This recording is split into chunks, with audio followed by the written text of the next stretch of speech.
Isang mapagpalang araw na naman po mga kapatid at muli tayo mag-aaral ng salita ng Diyos. At ang salita ng Diyos natin pag-aaralan atin po itong kukunin sa libro ni Propeta Isaias, Kabanata 17, talata 10 hanggang 11. Ang sabi po dito, kinalimutan mo ang Diyos na nagligtas sa iyo at hindi mo na inalala ang bato na iyong kanlungan, ang pinanggagalingan ng iyong lakas. Sa halip, gumawa ka ng sagradong hardin na iyong pinaglagyan ng mga Diyos-Diyosan. Sa paniniwalang pagpapalaing kanila, ngunit tumubo man ang mga ito sa araw na iyong itinanim at mamulaklak sa kinabukasan, wala kang aanihin pagdating ng araw, kundi pawang sakuna at matinding kahirapan.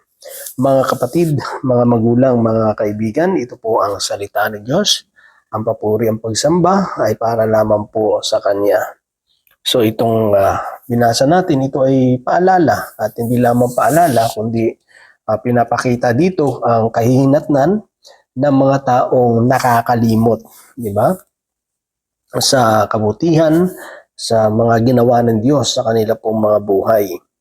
At dito napakalaga na sa atin na bilang mga mananampalataya, kahit nga si San Pablo ay patuloy na nagpapaalala sa kanyang mga sulat na alalahanin natin yung ating sitwasyon nang tayo ay tinawag ng Diyos. Ano ba tayo?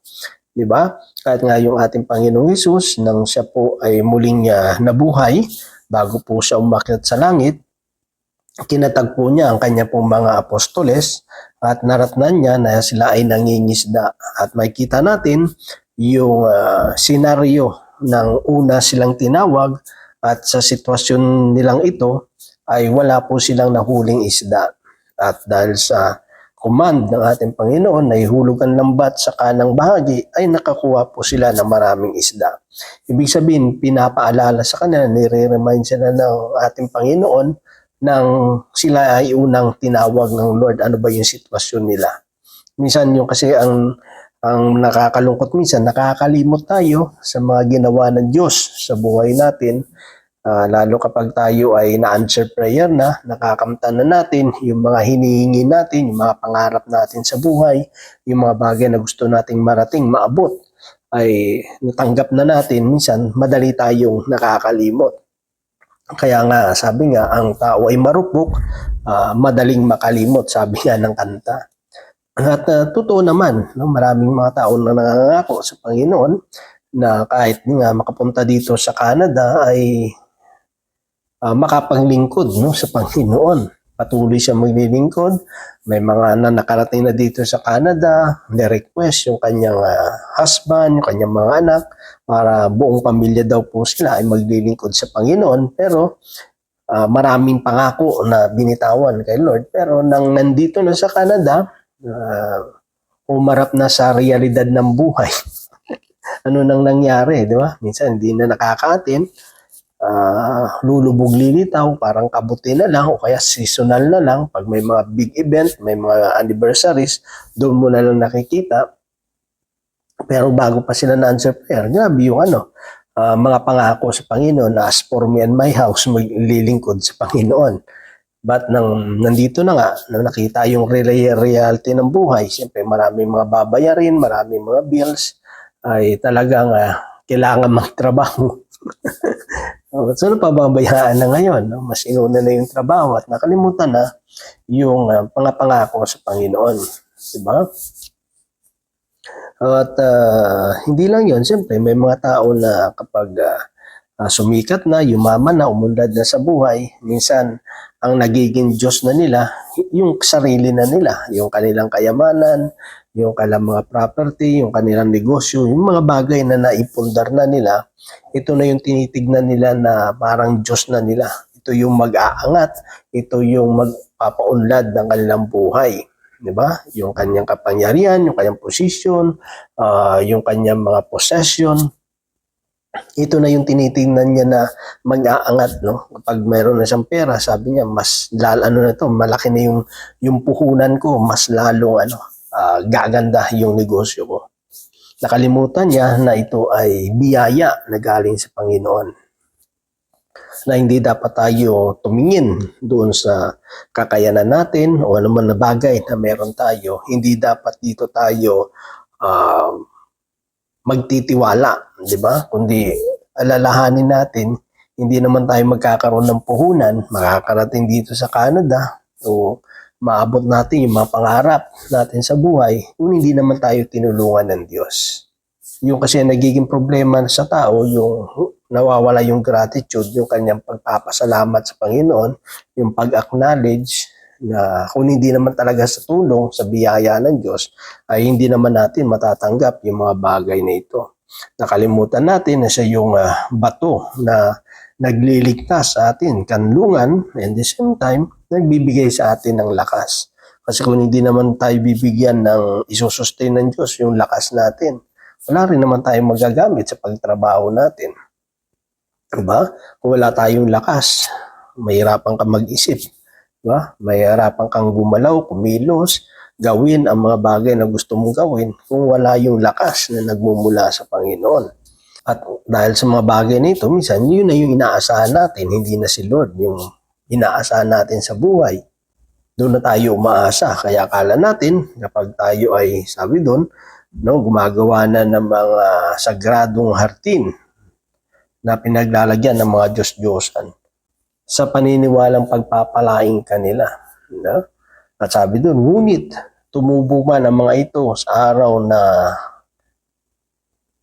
iyong titinanim at mamulaklak sa kinabukasan, wala kang aanihin pagdating ng araw, kundi pawang sakuna at matinding kahirapan. Kasi alam naman natin, ang Diyos ang nagbibigay ng puhunan. At kung hindi pa hihintulot ng Diyos, wala tayong tatanggapin. Diba? Wala tayong magandang patutunguhan.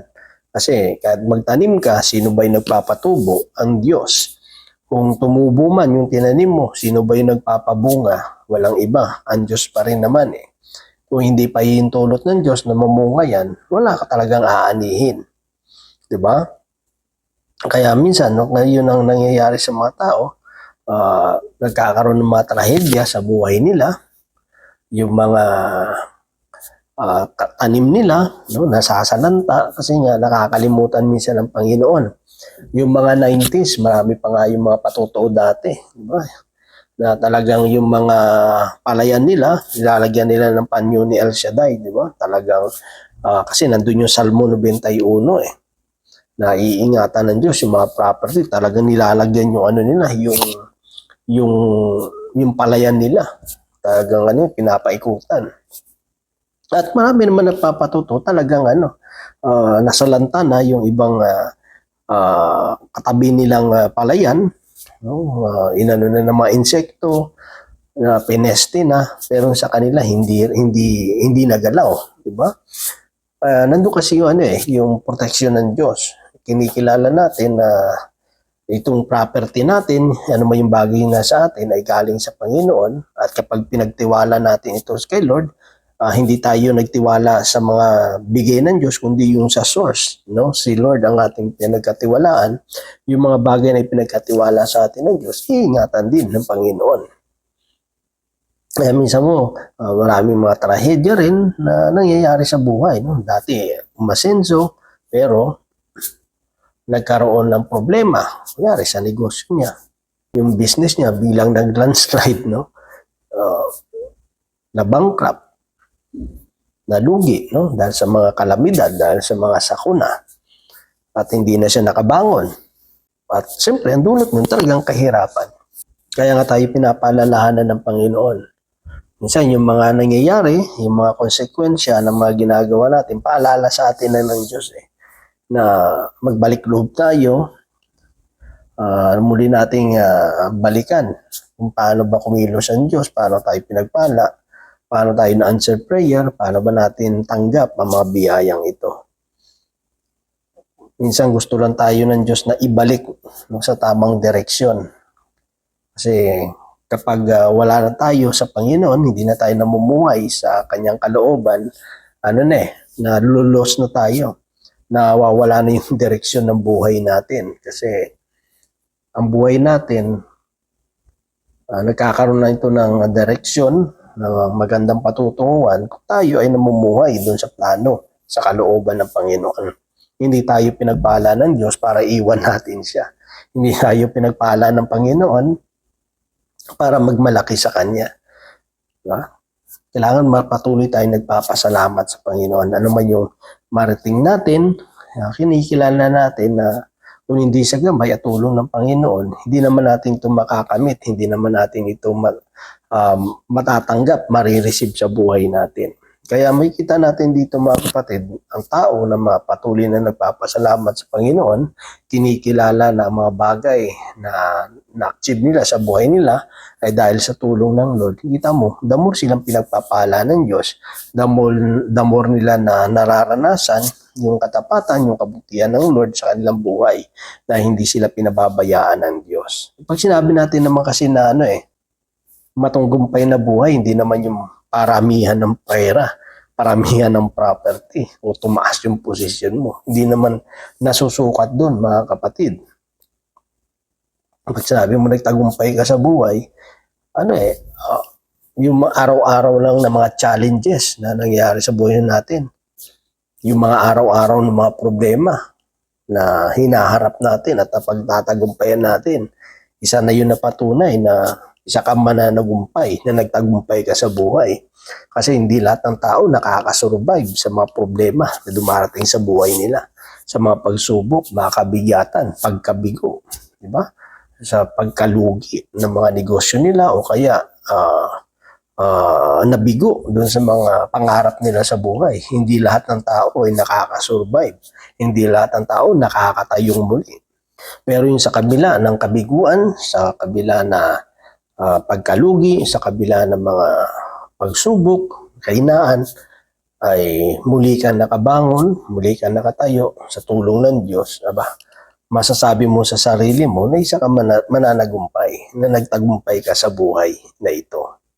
Na positibo pa rin yung pananaw mo, nandun pa rin yung lakas ng loob, yung pag-asa, matatag ka pa rin na umaharap, na nakatayo sa mga unos o kaya sa mga bagyo na dumarating sa buhay mo, ay tatalunin mo pa yung mga taong may malaking kayamanan sa mundong ito, may magandang negosyo o malaking kayamanan sa mundong ito, pero pagdating naman ng mga problema, nanlulupaypay, walang kapayapaan, walang katahimikan, walang kasiyahan sa kanyang puso, malungkot, di ba? Ano mo yung kayamanan, ano mo yung katanyagan kung malungkot ka naman. Kasi hindi naman lahat ng taong sa tingin natin nagtatagumpay, gumaganda ang buhay, ay masaya. Di ba? O maligaya.